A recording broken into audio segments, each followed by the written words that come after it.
Welcome back to Dave's Shed, everyone. Last week I told you about my new bandsaw acquisition and that I created this yin yang candle holder. So this week I'll give you a quick explanation about how I made this yin yang creation.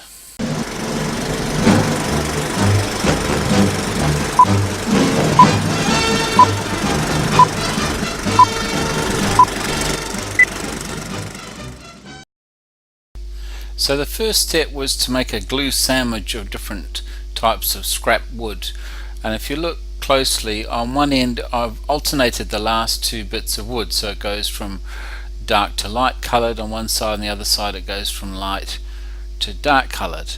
Once that was all set, I then cut it in half for the yin, half for the yang.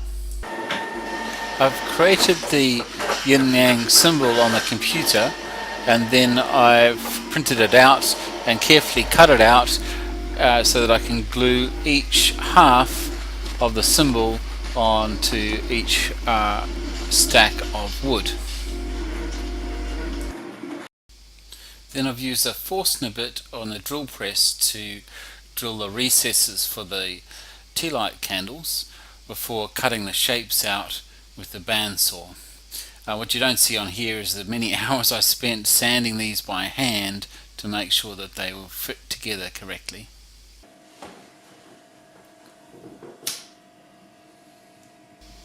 This was also my first time mixing and using shellac, and I can't remember how many coats I put on, but I'm really impressed. I'm now a shellac convert. It was great.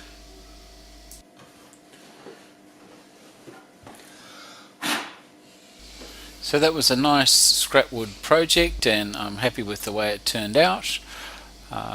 So I hope you enjoyed that.